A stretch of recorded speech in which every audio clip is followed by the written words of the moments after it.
Welcome to the maiden flight of the plain truth discussion, where no conspiratorial rock will be left unturned, no mainstream propaganda will go unchallenged, and all existing reality boxes will be shattered. Piloting the discussion, as always, is a jet-setting international man of mystery, codenamed Plane. Co-piloting the storm clouds are Time Monk veterans Herm and myself, the tea-drinking rabbit. Tonight's frequency is being broadcast across the secure Time Monk radio channels. So sit back, buckle your seatbelts, and ensure all overhead bins are secured, because we are definitely in for a very turbulent ride. So tonight, Plane, you wanted to discuss Mr. Brzezinski and Brzezinski's disappointment. Yes, you know who he is, right? I'm very familiar with Mr. Brzezinski. Well, we should be thankful for these elitists who kind of tell us what they're thinking. It's really painful to read at times, but on the other hand, it's better to be informed than not informed. So I thought he's worth hours and hours of study. But I think we can look at the current failure of the Obama administration and, generally speaking, America's what you might call imperial policies, and then see how he has discussed some of it. Now, many are probably familiar with the quote not that long ago from him in a speech where he said it's basically easier to kill 1 million people today than it is to control 1 million people. Did you get a chance to hear that? I didn't hear that one directly, but it sounds like something that would come out of either his mouth or Kissinger's for sure. Yes, he was speaking at one of the usual conferences in D.C. not that long ago when that came out. And I thought that really gets to the heart of the matter, doesn't it, now today? And Carol Quigley, Professor Quigley, in the last 10 years of his life was researching how weapons relate to civilizations, and essentially he was coming to a similar conclusion. So many folks out there argue that the government has amazing laser weapons in space and all this other kind of stuff, right? And so, we poor citizens with, BB guns have no chance. But actually, I would put it the other way. I would say that we have more than enough firepower. Firepower is not the question at all. It's a question of how you control what you're doing. And from the point of view of these elitists, or whatever you want to call them, the New World Order crowd, they have all kinds of challenges. And now they're running into all kinds of walls. And so I think we can make the argument that Brzezinski is feeling somewhat disappointed. But I would say we might want to start with, who is this guy? Okay, so he comes from Eastern Europe, Polish. He doesn't like Russia, right? Not exactly surprising with the history that Poland has suffered, right? He's got an obsession with Russia, most people say. Yes, I would say that too. But now he's been famous for arguing about, for example, his book, Between Two Ages. He's talking about the rise of technocracy. And now we're hearing this term more and more, technocrats running Europe, right? So what is a technocrat? Well, it's a well-trained poodle for the bankers, right? But it's more than that. They're operatives and thinkers who study geostrategy, some of them. But then some of them are political figureheads or banking figureheads. So it kind of depends. But they use this term technocracy. But it means, of course, no democracy and no things like, nothing like a constitution. We know that. Wouldn't it imply basically just using technology to control the populace? Yes, and an elimination of democratic facades. Or even really the rule of law, to be honest. Because you look at the U.S. today, and the rule of law is fading fast. But I think some of these theorists, like Brzezinski and Quigley, are pointing out that the rise of the super technology, like, let's say, a nuclear bomb, it's not very usable, not really. Whereas the fact that, let's say, in the United States, some significant percentage of people can and do regularly go buy very powerful weapons, that really, really restrains the elite, and we can see they're not happy about it. But it's more than that. It's that information, like the internet, is killing them. And you can see they're frenetic these days. What do we do? Well, they're doing a lot of things. Obviously, domestically, they're doing all kinds of things, but then internationally, they're doing a lot of things, such as creating the so-called Arab Spring as a means of fighting the tide that's going against them. But getting back to who Brzezinski was and where he came from, he was Jimmy Carter's national security advisor, right? That's his real claim to fame, besides being a founding member of the Trilateral Commission, which is David Rockefeller's latest attempt to take over the world, in the words of Barry Goldwater. So he's a creation of David Rockefeller, basically. And so I would argue he's basically the liberal face of imperialism. He's on the neoliberal, so-called smart power side of the fence. So would you say he's basically the left hand and Kissinger is the right? That is something that many people would argue. But I would say the right is not really Kissinger. I would say the right side is more like the neocons, Richard Pearl, Wolfowitz, Pearl, and that crowd. Wolfowitz. Yeah, he's a particularly dangerous type, but historically speaking, people like Armitage, I guess you would say the more aggressive use of military and terror gangs and things like that. So, policy in Guatemala and their, times of Mayan violence and death and destruction. So the Iraq War, of course, would be more of a neocon right-wing side of this equation. Yeah, that's what I was going to say. Brzezinski would be against this. Mm-hmm. Yeah, it seemed like Brzezinski kind of disappeared while all the Gulf chaos was ensuing, and then it's like they kind of had him cryogenically frozen or something and pulled him out when Obama hit the stage. Well, in my mind, Obama seems to be a Brzezinski creation, basically. He's from that stable at Columbia University, and of course he's from a foundation family, an operative family, full of CIA and intelligence connections. So it's no surprise. But I'm just saying his sponsor, so to speak, would be Brzezinski. And I think Obama, I'm not sure he has what you might call normal personal principles, the way you and I might think of them. But he comes from that background. And so the people around him tend to be that liberal imperialistic structure. And the general theory is they prefer to use smart power.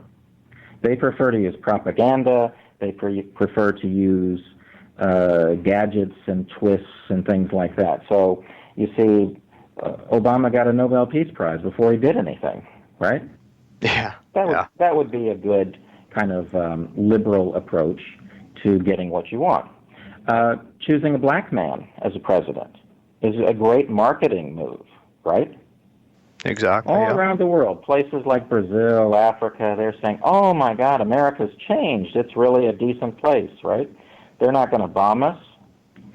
Well, those are famous last words if you're living in Libya or Syria or wherever else, because push comes to shove, the Wall Street wants to have its way, as does the military-industrial complex. So anyway, this liberal side, like Brzezinski, has argued for intelligent ways of controlling the world, right? An intelligent way is to make an ally and have the ally do something for you, right? So, for example, look at our current efforts to control Iran. For that matter, China and Russia, too. We've made enemies out of all three of them. This is most foolish. We should make a friend out of Iran and have Iran get involved in a war against Russia or something like that. Wasn't Iran making kind of overtures towards the United States, and they were kind of rebuffed? I think it might even been during the Bush administration, and I guess maybe what we're dealing with now is a legacy of that. Well, I think so. So let's go back to Brzezinski's past. He was with the Carter administration. So let's ask, how was the Carter administration removed and why? If you remember back then, the thing that really did him in, besides the economy, was the Iranian Revolution. Yep. Well, it's a good question to ask. these mullahs, these religious types in Iran, who are they friends with? Well, it's pretty routine if you ask an Iranian expat, or for that matter, a lot of people in Iran today, that the Iranian Revolution had tremendous help from Western intelligence agencies. Yeah, Khomeini was based out of Paris, I believe, wasn't he, at the time? Yes, and he was carried in. Can you imagine that? Would you carry in the leader of the guy who's going to take down your beloved Shah? No, no, no. And you could see as the Shah lived out his life, essentially having to run around to whatever it was, Panama, Costa Rica, Hawaii, or whatever. I mean, you could see he was no longer our boy, right? No, they wanted to get rid of him. And so these religious mullah types were not really our enemy. And the rescue attempt that crashed, many argue that that was sabotaged.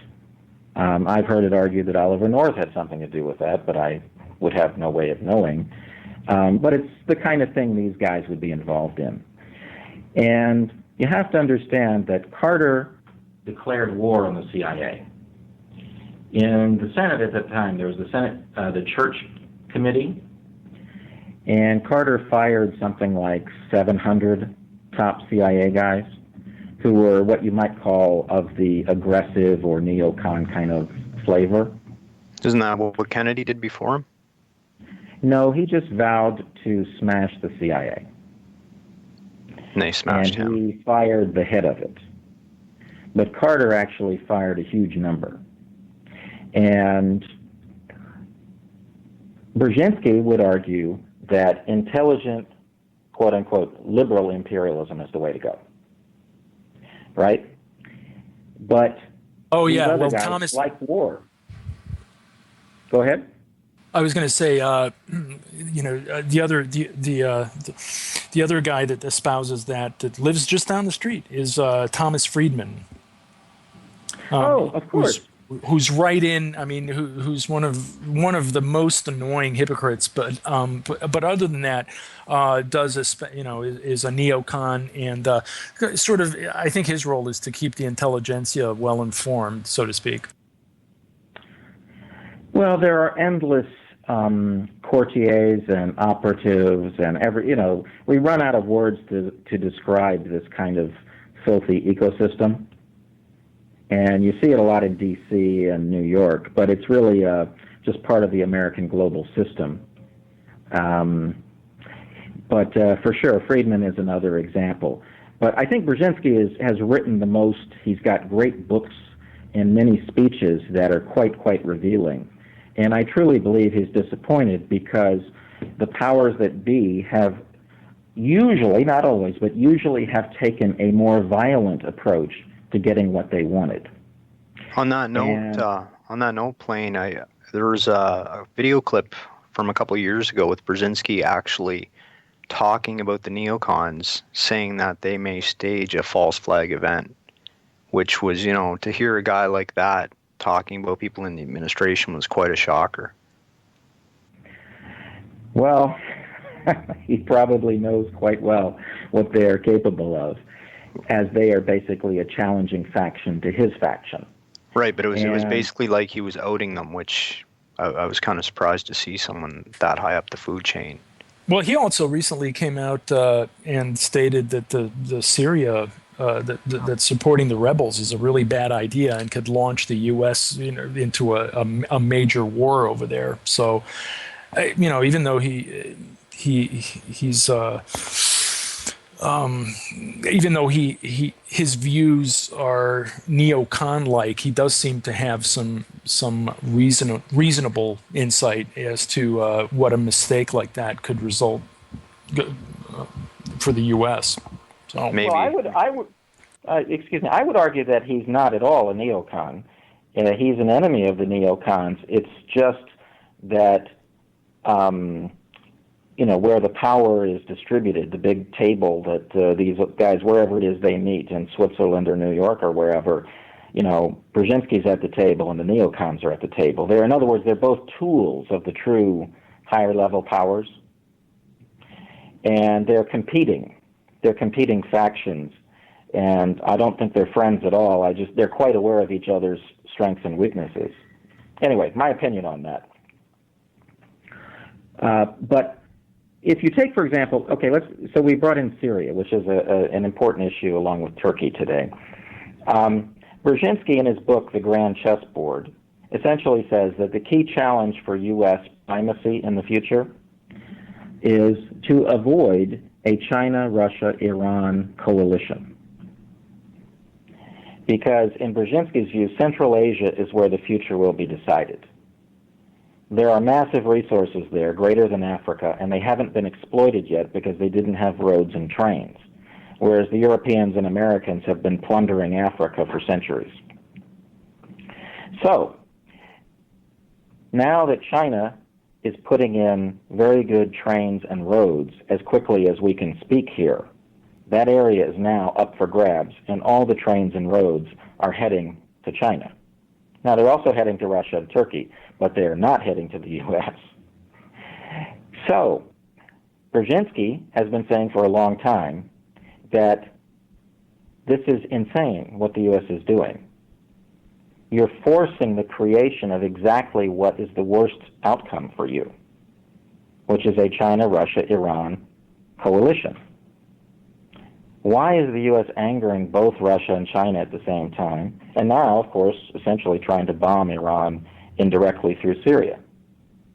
It seems suicidal. And so many conspiracy theorists are of the view that actually the U.S. Is controlled by European elites, whether British or Nazi underground types, who want to have the U.S. collapse, because so many U.S. policies seem counterproductive. Now, this is a long and interesting discussion that we can't really even begin to get into, but just on the face of it, how could the U.S. force China, Russia, and Iran into this coalition? Why? What is our thinking? What is the logic behind this? Yeah, it seems like they're doing it intentionally. I mean, I can see it, and I'm just, a plebeian, right? Well, anyway, Brzezinski's book makes it very clear that that is the true threat to the U.S. Venezuela is not a threat. Taiwan is not a threat. You know what I mean, right? All kinds of things are not threats. But losing Central Asia, that is likely to be the key to economic prosperity in the future. And as I said, right now, China is putting in trains and roads. The trains are going to cut the time it takes for Chinese goods to get to Europe from 44 days to 10 days. And the U.S. Navy will not control the path, right? This is an incredibly important development, and it's hardly discussed in Western media. The development of Central Asia through Chinese labor and money, Russian technology, and what have you. Incredibly important development here. And the U.S. is forcing it to go in a way that's harmful to U.S. interests. And you just have to wonder, what are we thinking? And Brzezinski's arguing that this is all wrong, what we're doing. Now, some say that this is because of the Israeli influence or the Zionist-type influence. And that's certainly quite obvious, right? But you really have to wonder if that's all there is. I'm not sure. I certainly don't know. But historically speaking, Iran should be an enemy of Russia, not a friend. That's really quite obvious. The enemy of my enemy is my friend, right? Well, yeah, and that also just history. You know, they have bad blood. Russia occupied them. I mean, it's not like they weren't really friends. But anyway, I think from this we can go into Syria a little bit and China's Silk Road approach. So Syria in 2009, the government put out what was called their 4Cs strategy, and it was a strategy for essentially building crossroads of pipelines and roads and other things, trains and whatever, that would cover going from the Caspian Sea to the Red Sea to the Persian Gulf to the Mediterranean, and essentially turn Syria into a key zone of commerce and, I guess you would say, control. Well, you can imagine that this is not going to go over well with, say, Turkey or Israel or the United States, because who's going to benefit from that? Iran, China, Russia, how does that benefit the U.S.? And so I think that's really at the heart of the war against Syria, is just pure economic competition, strategic competition. You don't think Turkey, I was just going to say, you don't think any of it has to do with the Zionist plans for Greater Israel and all that? No, that's obviously quite important to those who follow that. Absolutely. But I do think that the world is run by factions who unite on some issues and fight on others. And in this particular case, I think the Greater Israel folks are united with, for example, those who would own the pipelines or the gas from, say, Qatar. But they could disagree on other things. I mean, just as the most basic example in Syria, and by the way, today in Turkey with Erdogan's problems, Saudi Arabia and Qatar are basically not friends at all. They're enemies. Qatar is the Muslim Brotherhood crowd, and Saudi Arabia is different. In the case of Turkey, Erdogan has been a friend of the Saudis for a long time. And the number 2 guy there, Gül, has been a Qatar operative. And then discussing Turkey, you have to get into the Gulen network in the United States, which in my mind is basically a CIA kind of America's corporate military-industrial complex guys using him with tens of billions of dollars to spread around there for Muslim Brotherhood purposes. And they are fighting, and I think Erdogan may well fall, but this is because the U.S. wants him to fall. They want the number 2 guy there more, Gül. And so all the people getting happy about the protests in Istanbul, or, the Twitters that are saying how great it is and this guy is bad, I consider him, sent from demonic levels. But they're different factions. And the Saudis are afraid that they're being sold down the river by the U.S. You've probably heard rumors forever that the U.S. wants to build up its internal oil and gas networks and then blow up the Middle East. What was that paper that was penned by the neocons, A Clean Break, I think it was called, where they actually talked about Saudi Arabia being the prize? Yes, they want to blow it all up. And then you rebuild it with small, fake governments who can't stand up to anybody, and you would have a greater Israel, and really the whole area would basically be under Western corporate domination. But the point is, the Saudi ruling elite would be totally shafted. They'd have to run to their places in southern Spain, and it would be the end of Saudi Arabia as we know it. So you see, this factional fight in the Middle East is huge, and it's not so simple as to say Erdogan is incredibly evil. Of course he's evil, but the guy who may replace him is also evil. I mean, that's what you deal with in these countries. I mean, it's not like anybody good is going to come out of a place like Turkey or Saudi Arabia or whatever. So anyway, Syria had this 4C strategy, and that was most inconvenient for Western corporate and Israeli interests. And so they tried to smash it. And smashing Syria has the additional benefit of it would lead to the death of Hezbollah, because they would be surrounded, and it would weaken tremendously Iran. And from a Western corporate point of view, Iran would be forced to agree to terms with the Western oil companies or whatever. I mean, really, when you think about why is Iran an outcast, an outlaw to the West, well, it's because they don't sell their oil for 10 cents on the dollar, like a place like Nigeria or something.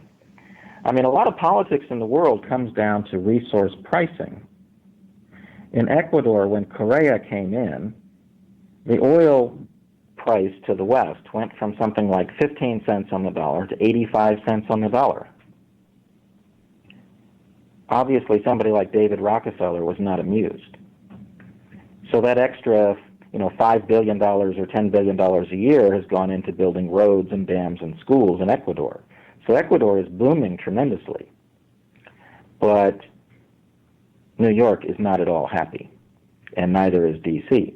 And so Correa has to be very careful whenever he gets in a plane.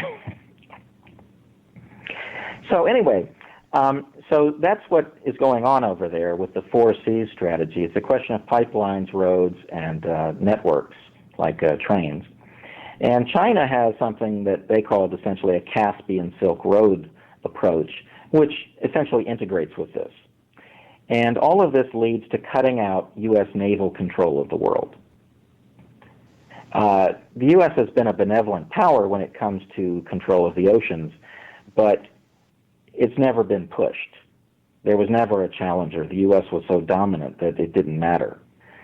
But even then, the U.S. now and then has leaned on countries like Japan or Germany and said, you better do something, or next thing you know, boats start having trouble going through some zone or whatever.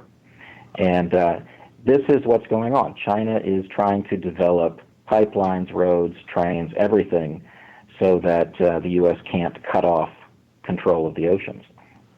I've heard that some of the missile technology now has basically made a lot of the carrier groups obsolete. Like some of these missiles come in so hard and fast that, the ships are basically just sitting ducks anyhow.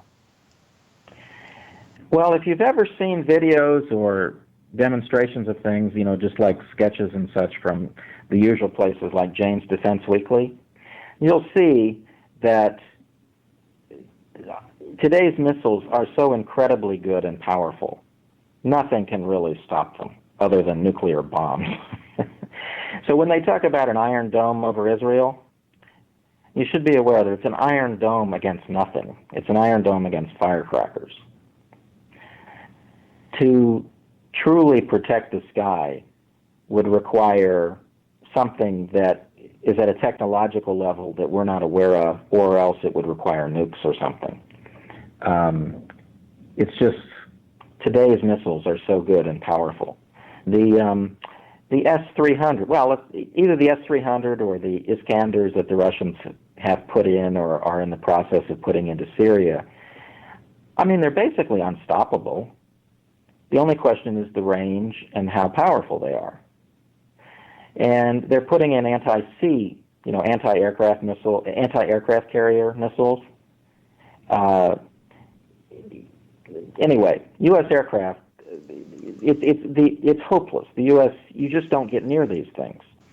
And the whole world has argued for 10 years that they're obsolete. These big boats are obsolete. Missiles and air power are overwhelmingly more powerful than the boats. Anyway, the boats were there to deliver the jets, right? And in the case of the U.S., we have bases all over the Middle East, right? Qatar, Israel, whatever, Turkey.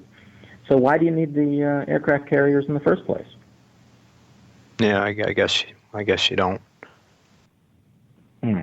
So anyway, this is a big thing that's going on, and Brzezinski is looking at it like a guy whose life work for liberal imperialism as a theorist for them is kind of underappreciated. And even though he gets to be with presidents like Carter or Obama, they kind of, I don't know if you want to say they've been fall guys, but they haven't really been totally able to do what they wanted to do. And we could argue it's because the right-wing side, or whatever you want to call it, the side that likes to use force more, essentially when they don't get their way, sometimes they just blow things up or kill people. Right? Yeah. And so it's not exactly a fair fight, is it? You can make your argument in the boardrooms with the PowerPoint presentations as to how to, convince Iran to do something. And then you turn around and the other guy just says, we assassinated some key leader over there. Right? So it's kind of an unfair fight. But anyway, I think this is an important thing to realize, that liberal imperialism hasn't really been as successful as it could have been, and I think it's because the other side hasn't let it do its job. Let me ask you this: which do you think is scarier? Do you think it's scarier to have, these guys operating in the background where we can't see it, or are we better off having these thugs essentially running around acting like insane people, so that we can at least point at them and say, look at what these guys are doing. Do we want any part of this? Well, it's a tough call. I mean, generally speaking, I would prefer a liberal imperialistic approach, and then I would say let China and Russia and others combat it with their equivalent, because I don't think it would lead to the huge, dangerous wars, or at least it wouldn't be as likely to. So for the safety of the planet, I would prefer a more refined kind of approach to power struggles. Just my personal preference. Okay, I was just thinking. I was just thinking with the insane people running around, it's speeding up the mass awakening, I guess, but it's sort of a moot point. Well, what is it? I mean, they've done these things at different periods in the past, right? Like, let's say all the wars in Central America. Did it really wake people up? I'm not sure. I remember it. I know there were millions of people protesting about the wars in Central America. But I would still say the mass of the public just went to work and, didn't really care. You got short memories. So I'm not sure that it woke people up. And let's say in today's context, the war against Syria or the war against Libya or something, we've got lots of wars going on around the world. I don't know that the public really cares. I mean, are they really waking up? Yeah, probably not. Not en masse. And then the other thing is that some of these wars are more liberal wars. They're not really totally neocon wars, right? So, I mean, Obama's been doing the Afghanistan war for a long time now. So, it's a tough call. I mean, there's something satisfying in seeing, an enemy or whatever wearing enemy gear, enemy garb. But I'm not sure if it matters. I mean, what do you think? Well, me personally, again, I know where you're coming from. Like, globally, we probably are better off having that Cold War type mentality. But again, I'm just looking at it from a mass awakening, hoping that people are seeing the crazy things that are taking place and seeing the people that are moving the pieces behind the scenes. And with the internet now, I think there's a little more hope that it's going to spread a mass awakening. But then again, most people probably are content to be ignorant. Well, okay, but then another question. Is it really the mass awakening of the public in the West that matters? Or will it be other factors, like how effective China is at handling its challenges, or how effective Putin is at dealing with Russian issues, right? I mean, because it's not like the U.S. is some island, or, the U.S., Britain, and France can just do what they want. They're really fighting with these other factions. And I think that fight is far more important than whether 5% or 10% of Americans are aware of how dangerous, Armitage is, right? So I'm not really sure what, I think that it's unfortunate, but the masses of people go about their lives as they always have. And certain issues, 5% is all it takes. Other things, it might be more. Certainly people are waking up, but they might be waking up more in the sense of economics than anything else. What do you think about that? Yeah, there may be some truth to that too. Once people get hungry enough, that might be a good catalyst to wake them up, as opposed to someone being blown up on the other side of the world, which most people, I guess, don't care about. What are your thoughts, Herm?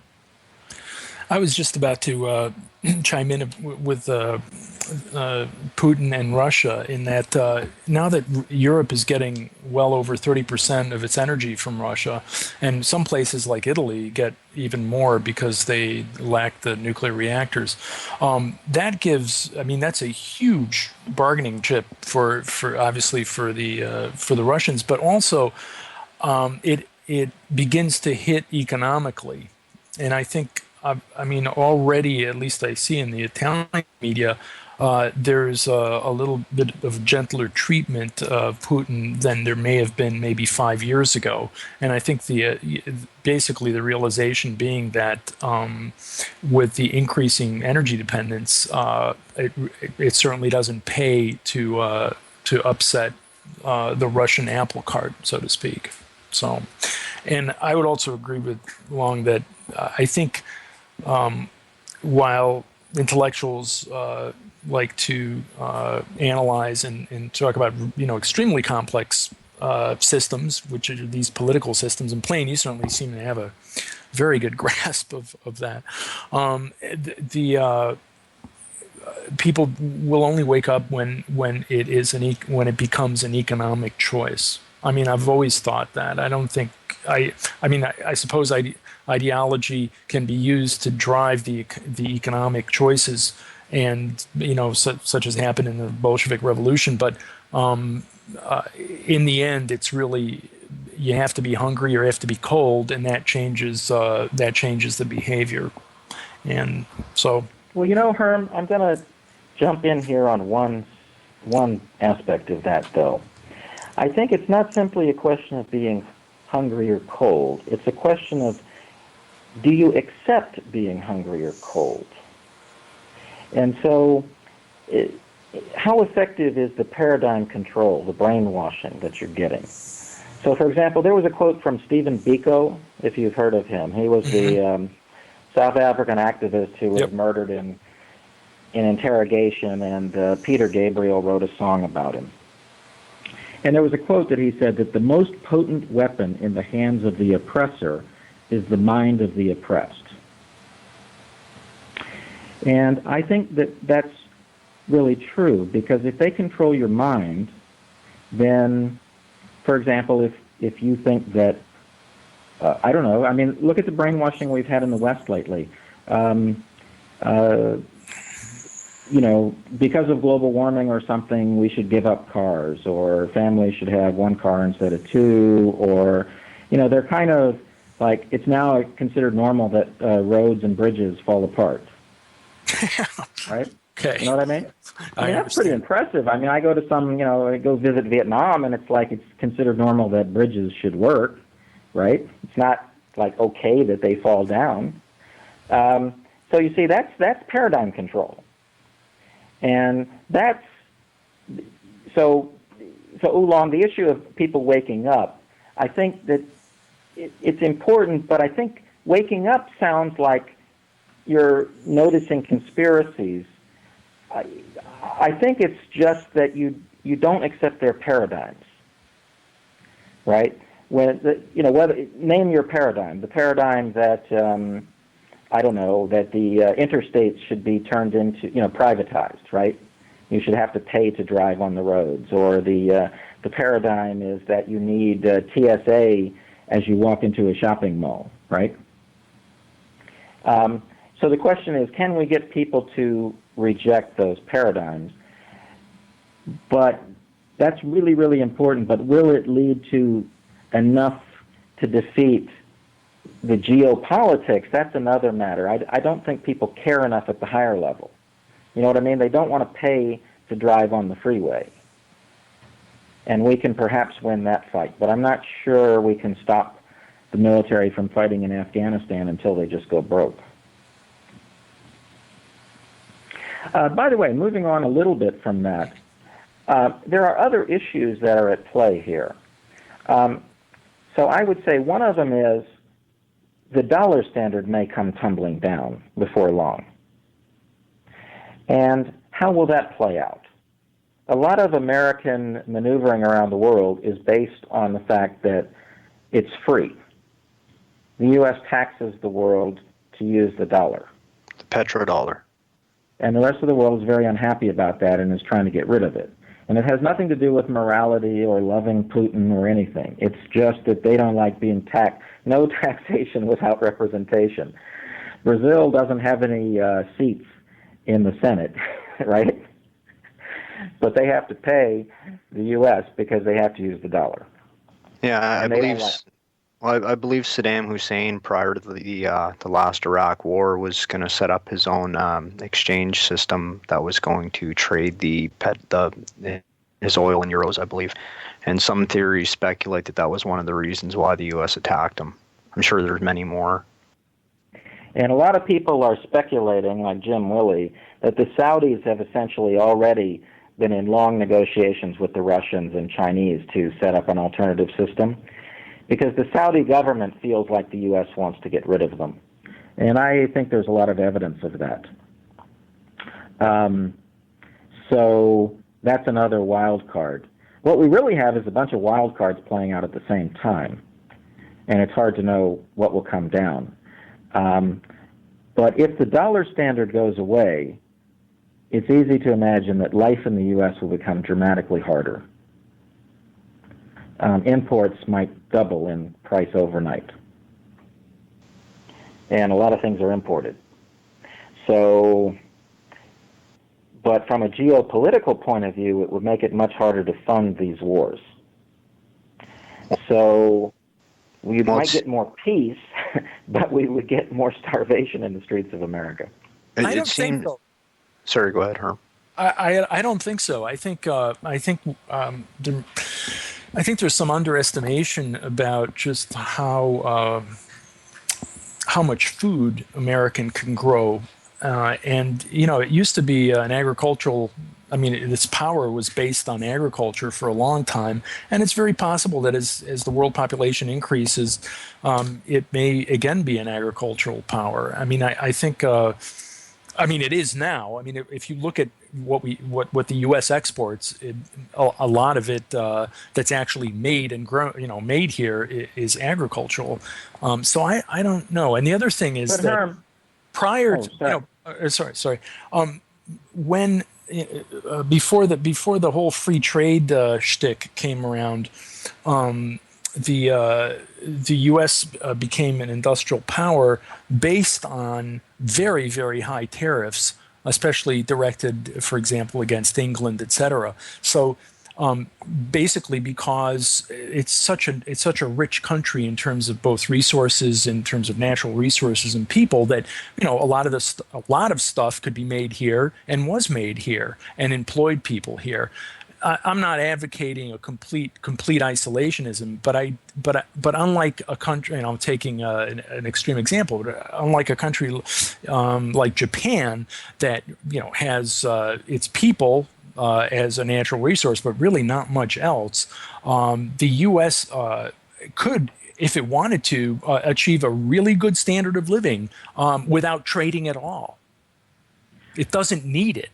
It could. It could do it. So I don't think things. I mean, things would. I think things would definitely rearrange. I think it would be very, very difficult to for example, justify bailing out international racketeering enterprises like AIG, etc. But that might not be such a bad thing. So I'm not advocating, as I said, complete isolationism, but I think that the idea that the U.S. would be a much less powerful country given the fact that the dollar may lose its reserve status. I think initially it would be terrible. It would be a lot of readjustment, but I also think that there'd be a lot of positive stuff for it because the stuff that's not imported anymore would have to be made here.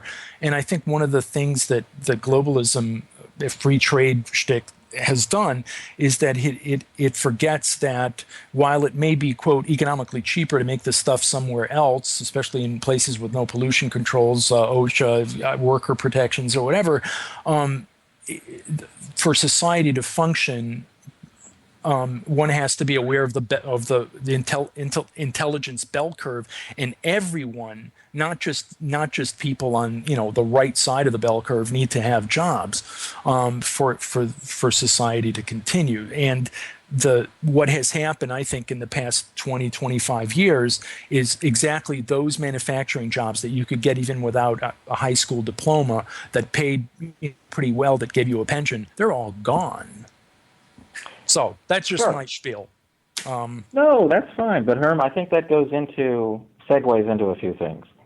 Okay, I would respond that, first of all, millions starved to death in the U.S. in the 1930s. So it still comes down to a question of who produces the food and who gets to eat it. And if you don't own land or whatever, there are a whole bunch of issues. But I guess what I'm trying to say is, in some sense, it comes back to politics. These are political problems, not technical ones. Man is an incredible creature who can devise all kinds of amazing things and so on and so forth, and we all agree on that.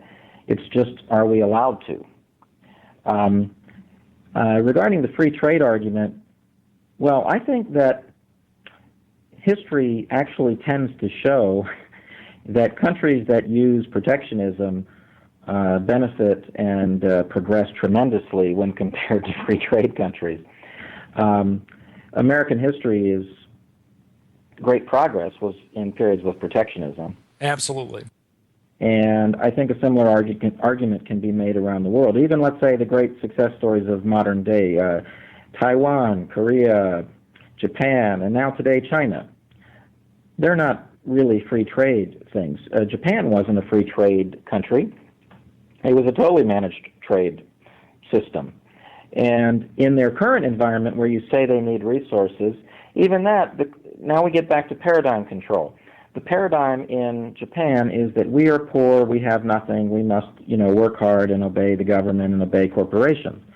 But, if you spend time there, you say, wait a minute, you've got unlimited fresh water, you've got great ports, you've got a mild climate, excellent volcanic soil for growing food, great ocean resources, including tremendous amounts of methane off the coast that they are now about to finally develop.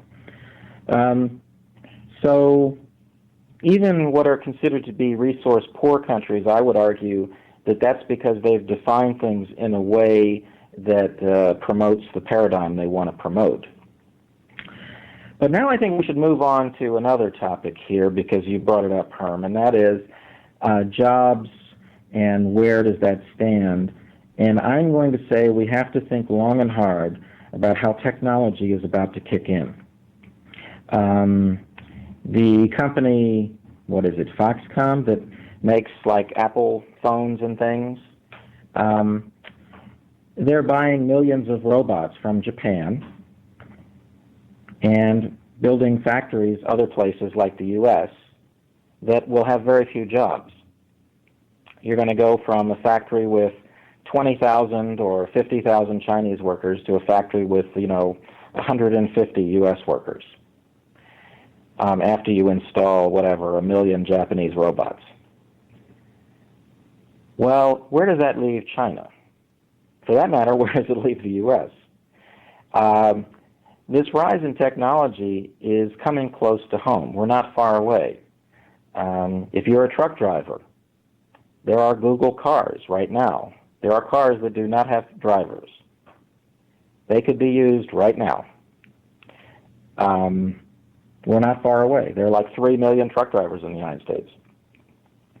And as you can imagine, in China, they've built up their whole modern system with these massive factories all over. How many of them can be automated? Well, I'm no expert, but I think it's easy to imagine that half of those jobs could go away pretty quickly. This is a tremendous development. It's also a threat that the U.S. can use against China to try to make China play ball politically. But no matter how this plays out, none of these things lead to jobs for Americans. Bill Joy, one of the founders of Sun Computing, wrote an article, I think it was in Wired magazine, "The Future Doesn't Need Us." This is a very important problem. technology is getting better and better. And so, up to now you might think China has this advantage. They can lose half their people in a war and they're fine. Yes, but what if it's an economic war? What if they lose half their jobs? We may not be far away from this scenario. Any thoughts on that? Well, I think China's building up its own infrastructure, and I think for the next, 50 years, I think they're going to be busy just trying to get to the same level as the West is. I think, if they lose some of these Western contracts, I don't think it's going to hurt them that much, personally. Well, clearly, they're not totally dependent on the West. But I do think that the rationale in the government, I guess what you would call it is the national purpose, so to speak, the logic, behind the government, is economic development, right? In other words, it's a corrupt government that says it's communistic, but isn't communistic, right? The whole reason for supporting it is that you have economic progress. If economic progress fell substantially, the legitimacy of the government would fall substantially. We'll have to see. I mean, they have the guns, and, they can just clamp down. But still, the rise of technology is becoming quite a serious issue, and a lot of people are not thinking about what it means. I mean, you can pick up any major so-called, I don't know what you call it, intellectually oriented magazine in the U.S., and they talk about the future and unemployment and all these things. And when I look at it, as somebody who's been in, I guess you would say, the beast of technology, I look at it and say you're overlooking the fact that the technology is more and more going to make so many people irrelevant. What do you do? Right now, the U.S. has, 50 million on food stamps? What's it going to be like when it's 100 million? It's a good question. I don't Historically, know. this was the argument the Luddites were making, right? In England. I mean, it was, these machines are coming and we're all going to be out of jobs, and we want to go back to the, quote, good old days, unquote. I think the other side of it is that while your technology can allow you to produce, and now we're talking, stuff, iPhones, cars, et cetera. It also frees people to work in more service-oriented enterprises. And I think, very broad brushstroke, I think that's sort of what happened since the invention of the cotton gin and all that stuff.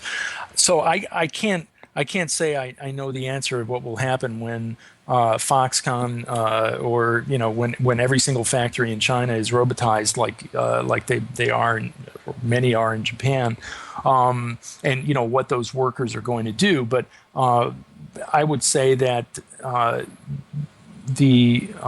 one shouldn't underestimate how people can adapt, or how economies can adapt to essentially what is a drop in the energy required for the production.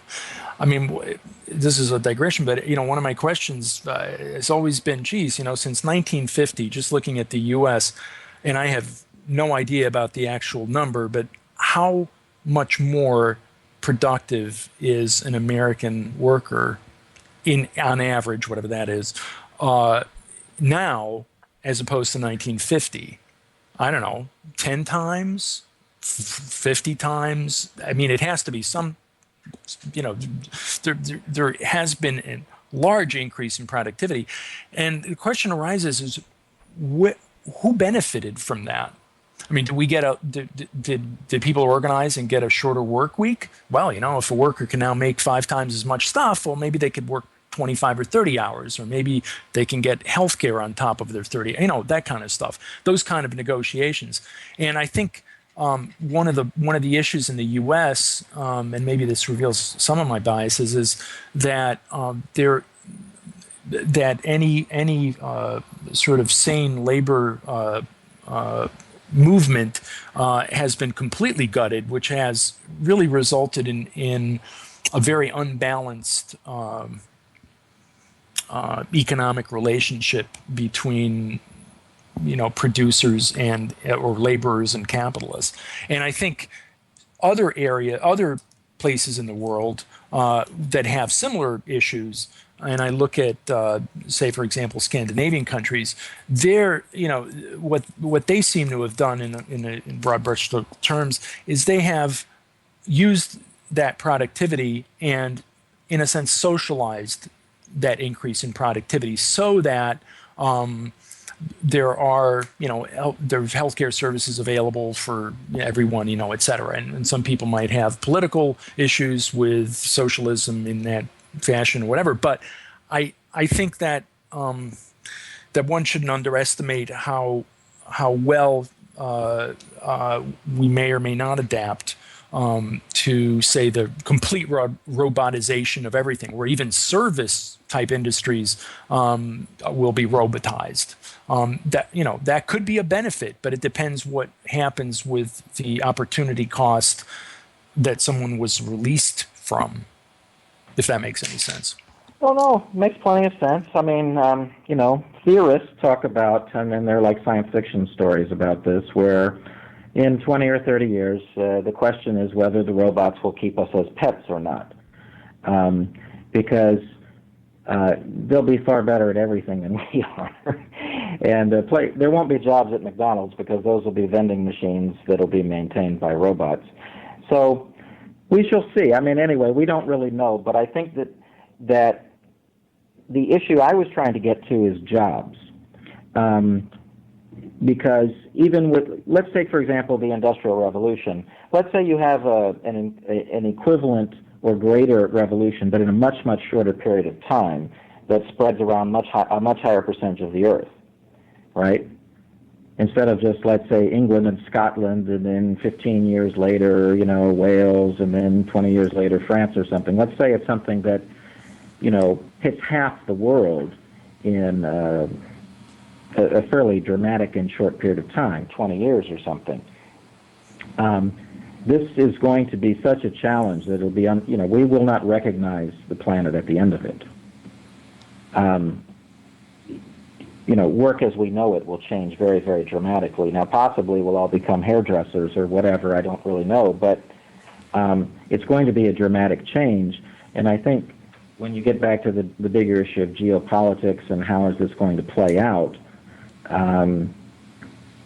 it is certainly a card in the hand of the controllers of the United States that they have amazing technology locked away. They have stuff that we can only dream about. And if they want to let some of that out, it may change the global political landscape. So a most obvious thing would be recently, some people out there have been aware of this, but there's something called the ECAT, the E-catalyzer, which is a dramatic energy device.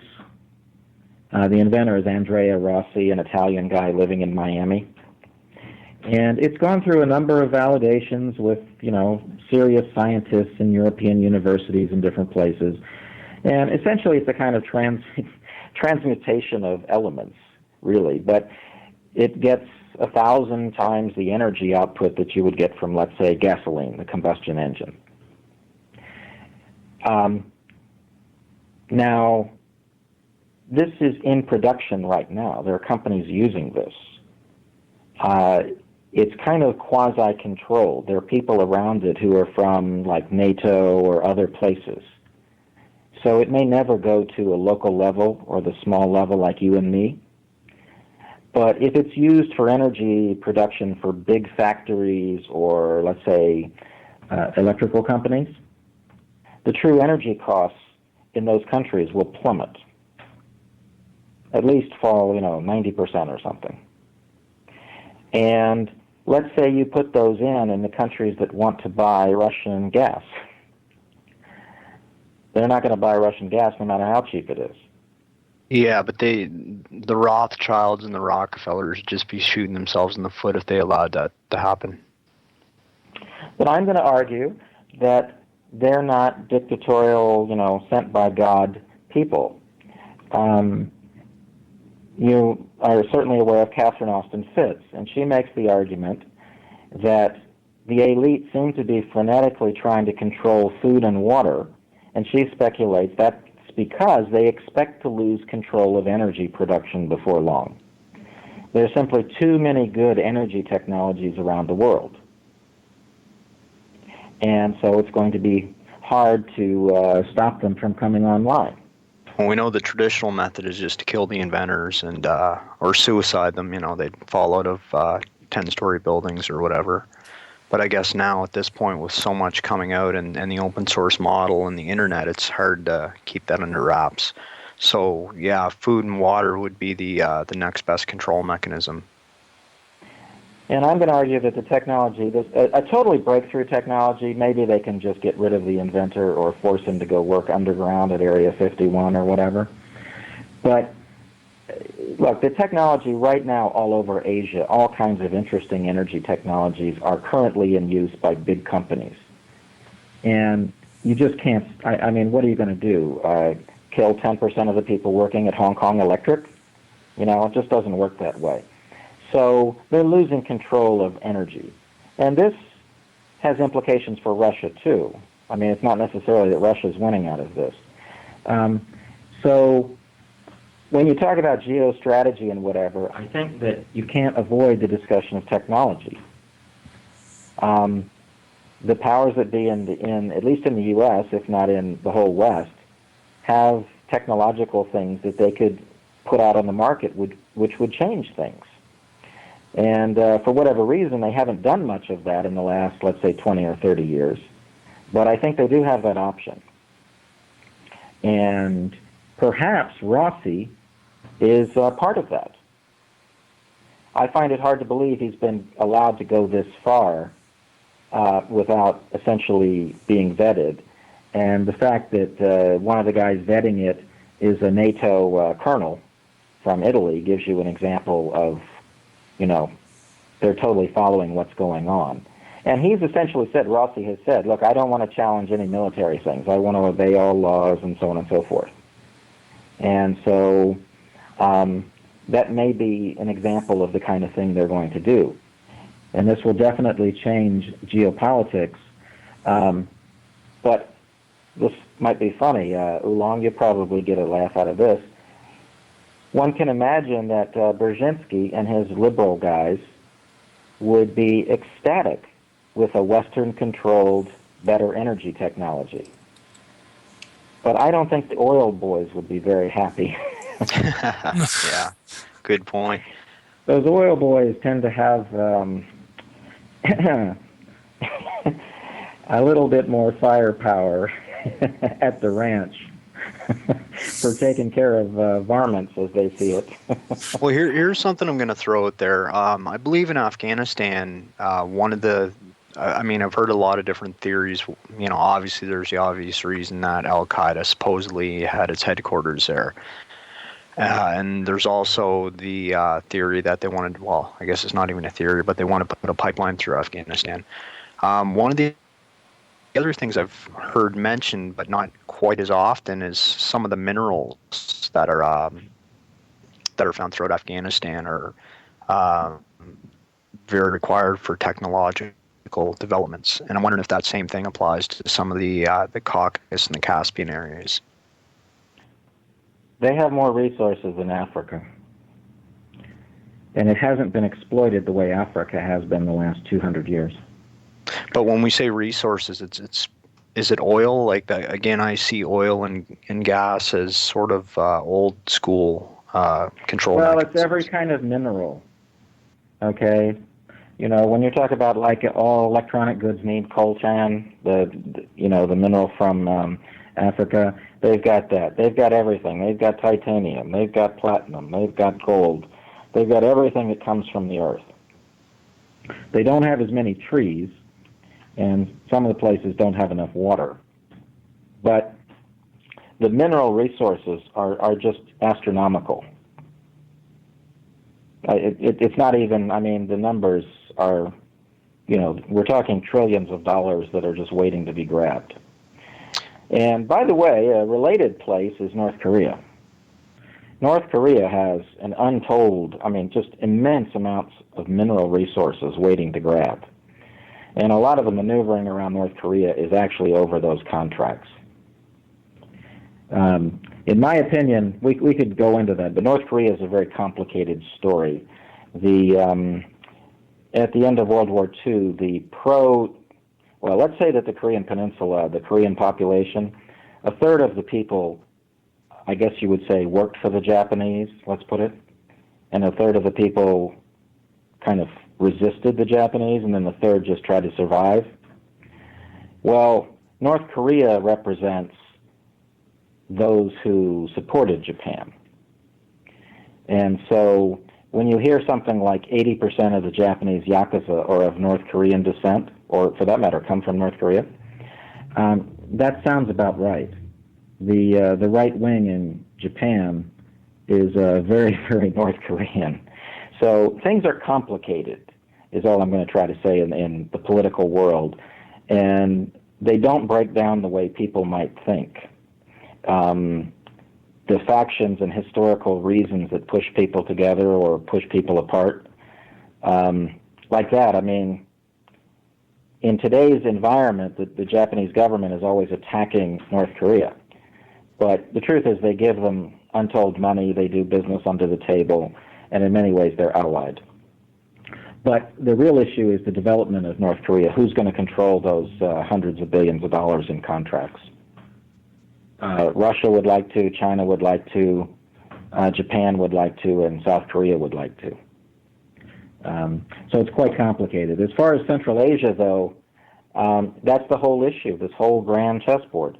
Brzezinski's book, The Grand Chessboard, it's about controlling Central Asia, and who controls Central Asia will control the future as we know it. And I agree with him. And that's why, you see, like the Syrian war, the whole purpose was to weaken Iran, take Iran down, and turn it into an American satellite or equivalent. And I'm arguing this attempt has failed. The war in Syria, I think, is basically over. And the West's position in that part of the world is declining, as I see it. Yes, I know they want a clean break, but any goal they're trying to achieve, I think, is going down. I think Russia, China, and Iran have done a better job of playing their cards than the U.S. has. And this has significant impact going forward, because every day those Chinese trains and roads are getting closer and better. Yeah, but the U.S. did take a lot of strategic positions in the old Russian provinces after the collapse of the Soviet Union, so they did make headway there. Oh, absolutely, absolutely. Sure, we're talking the last 15 years or so, but certainly, let's say, since Putin came in and the Chinese guy before the current one, I think really did quite a good job at making progress and repelling American attacks of one form or another.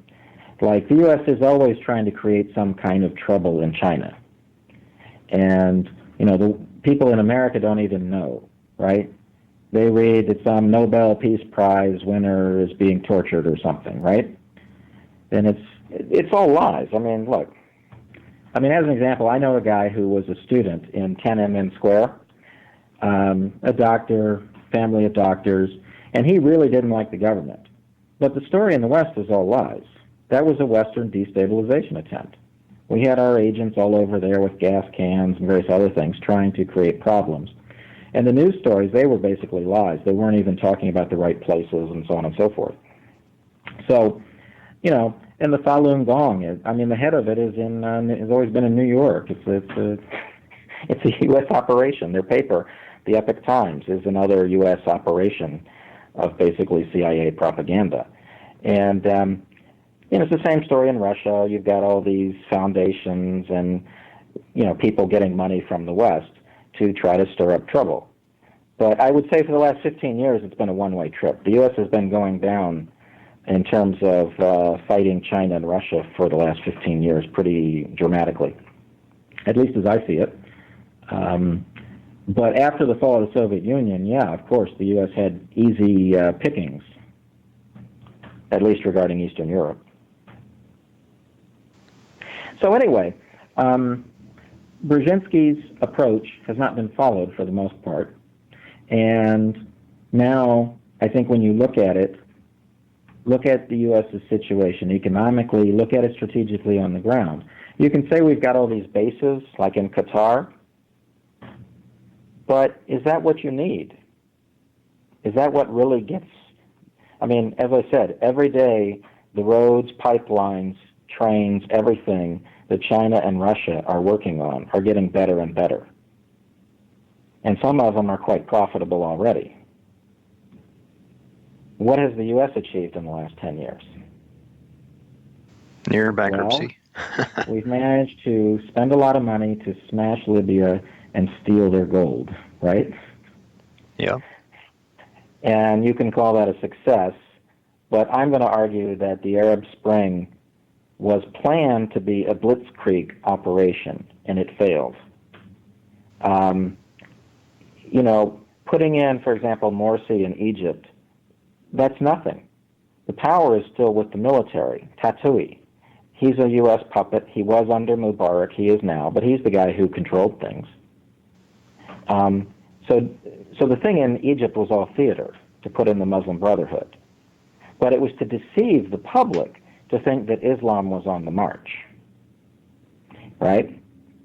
And I would say that it isn't Islam that's on the march. It's, you know, the CIA and Muslim Brotherhood types trying to create something. But I really think they've basically failed. The revolutionary attempt in Iran in 2009, the so-called Green Revolution, a total failure. The list goes on and on. We've basically been failing nonstop for 15 years. When you consider how much money and power and military might the U.S. has. If we had been following Brzezinski's ideas, we would have a much more dominant position in my perspective. Now, I'm not arguing that's a good thing. I'm just arguing that that was the debate at the high levels. Yeah, I think what they've done now is they've just gone in and shattered all these countries and hoped that they could put them back together, remodel them in the format that they want. But as you see, most of them are sort of taking their own paths. Yeah, even in Iraq, which they smashed, they still haven't created a Kurdish zone. Their puppets don't always go along. So let's take Erdogan in Turkey. Now, I consider him kind of this larger-than-life figure full of evil. But he doesn't want to totally take the fall. He doesn't want to see Turkey smashed into pieces, right? And he doesn't even want to see Turkey smashed in a war against Syria and Iran.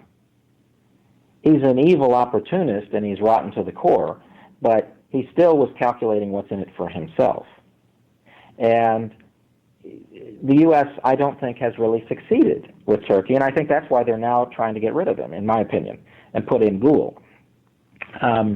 And I don't know if the U.S. will succeed or not, but I guess what I'm trying to say is there are all these factions, and you're playing groups who nobody likes anybody else. You know, there was an Arab League meeting where Gaddafi said, everybody in here hates everyone else and would be very, very happy if the neighbor sitting next to them got killed. And I think that that's a sad state of the world, in the Arab world, but I think it's the whole Middle East. Yeah. I don't think they have any friends. They all just would be very ecstatic to see the guy next door murdered. And that's one of the reasons they haven't developed as well as they should have. So anyway, that's how I kind of see things playing out. And I guess the next question is, going forward, will the U.S. change course? And that's a tough one. I don't know. I think the Arab Spring had been planned for at least 15 years, if not many decades. And I think that that's now kind of run its course. Maybe too late for the U.S. to change course at this point. I mean, I think they went all in with their excursions into the Middle East. and I don't know how they're going to recover from that. Well, there's always corruption. I mean, well, look at what we've done with Myanmar, right? We've essentially bribed them, right?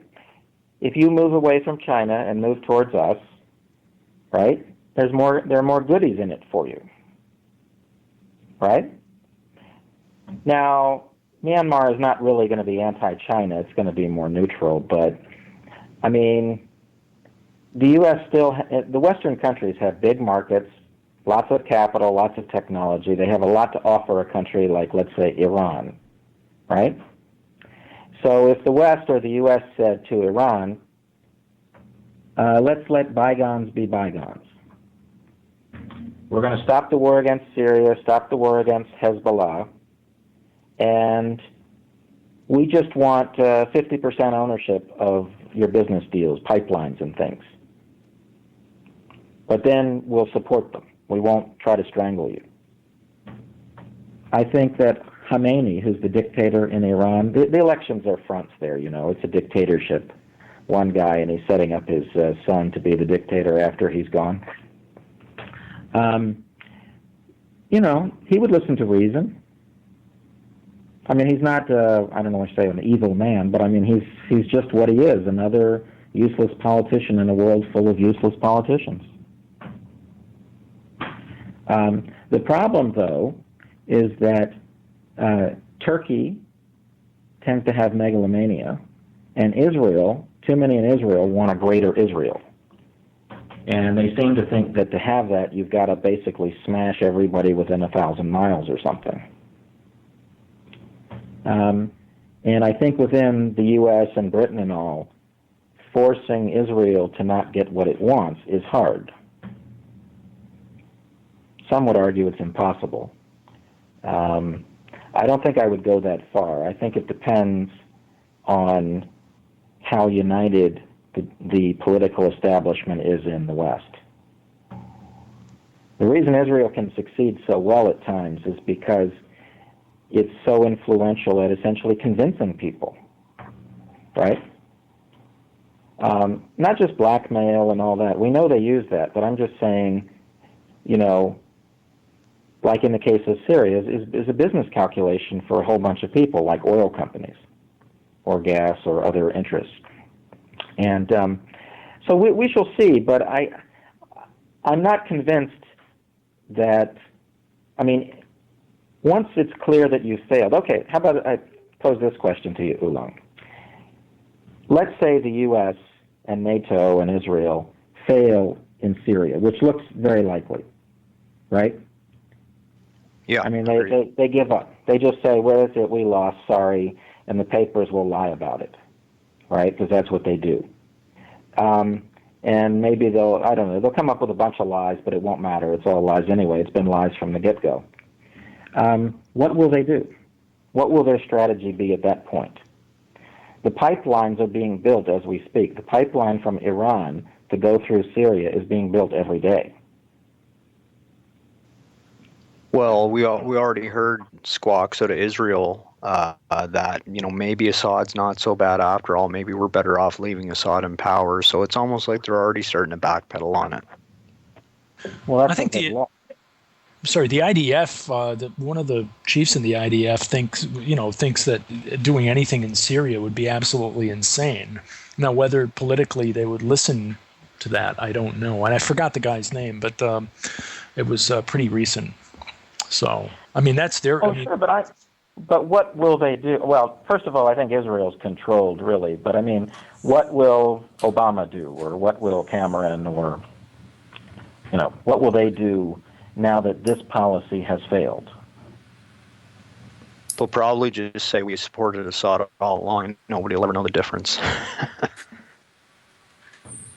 Well, first they have to admit that you're looking at it from the point of view of the people in the U.S., and I'm saying they don't count that much. I'm talking about reality in the world, like in terms of dealing with Europe, Germany, Italy, that kind of thing. Herm, what were you going to say? I was going to say that real locus of control as to what's going on over there is who's going to be making the money manufacturing the arms over here. I mean, I guess if there's another place that could be heated up that could provide a conduit for burning some money, maybe they would do a trade. Like maybe they would. I don't know. Let's go to Somalia again or something. Since there's all this stuff that has to be used. I mean, I don't know. I don't know how much of this higher level geopolitical calculation goes into things as opposed to how to create a particular situation that is economically very, very beneficial for a very small number of businesses in the United States. And I don't have any knowledge of that, but I suspect that it's probably a lot more than one might think. Well, I'm sure it's opportunistic. My bet is they're going to try to blow up Lebanon, but I don't know that that's going to work because they've failed really pretty miserably in Syria, and they've essentially been outed. You see, they played their cards at different times. This is a complicated discussion, but for example, Israel attacking, you could really only do that once. Because once you do it, the game's over. You're admitting that this is an Israeli operation. And there are other things that have happened in the course of this over the last couple of years. And anyway, you can't undo them, right? Recently, Hezbollah has publicly joined sides with the Syrian government, right? And so they're holding and attacking different positions in southern Syria. That was the kind of move you could only do it once, essentially, right? Anyway, different people had to make different moves in this chess game, and the game is already pretty far advanced, and now I'm saying the West has basically got a pretty hopeless position, really. And it's a very embarrassing one, and it's helped Russia, Iran, and China tremendously. And yeah, from a PR point of view, they can just say, well, it doesn't matter, we were friends all along, and just don't read old newspapers. And Americans don't read, as that famous head of the CIA said. So, as long as Americans don't read, you're okay, but that's not really the issue. The issue is the pipelines, these things are being built. What are alternative strategies, like building up the gas fields from Israel to send them to Cyprus and then Cyprus to Greece or something like that, right? There are concrete things they can try to do, but they needed to do a lot of these things years ago because the Iranian pipeline is, as I said, it's being built every day and it's an easy pass over through Syria. So I really think the West has screwed up, and I don't know what they're going to do. With China, I think they have kind of more options. They can try to create less trouble for China. Kissinger, I guess the other day, was arguing China should be a natural ally in building the New World Order, right? So I see that as a sign they're going to try to suck up to China.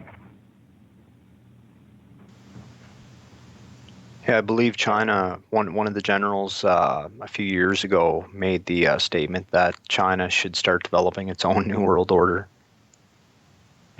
Yes, and you can see that that's coming. But anyway, I think this is the general idea is that the West has, particularly the United States, has made some mistakes by being a little too aggressive with military approaches to things, and that it would have been more effective to, this is one of my jokes, but just give them all Hollywood movies. In other words, brainwash them. Make them want to be Americans. The fact is that in all of these countries where we try to create revolutions, in the Ukraine or in wherever, Libya, U.S. propaganda or British propaganda is a key element in the fight. Not so much for the American population, but it is to convince their younger, more well-educated people that they should want to be like America, be like the West. America's lost that veneer at this point, though. I mean, most countries used to consider America the good guys. And now that image is really severely tarnished, if not gone altogether. And now you're making my point with Brzezinski. His argument against the Iraq War was the damage to the U.S.'s reputation would cost far more than the cost of the military adventure itself. So let's say the military adventure cost $1 trillion. Well, I think we lost $1 trillion in image power. You can't easily buy image power. So I think it was a huge mistake, and Brzezinski thought it was a huge mistake. And he's argued this consistently. And so now we're looking at this brave new world where we have to decide going forward how to do it. And I'm hoping that wiser heads, can control things and we don't get even more aggressive and wild. Because, the next Iraq war might be much bigger. They might try to actually, blow up the whole Middle East or something. But I really think their position is far weaker. So I don't know if they can.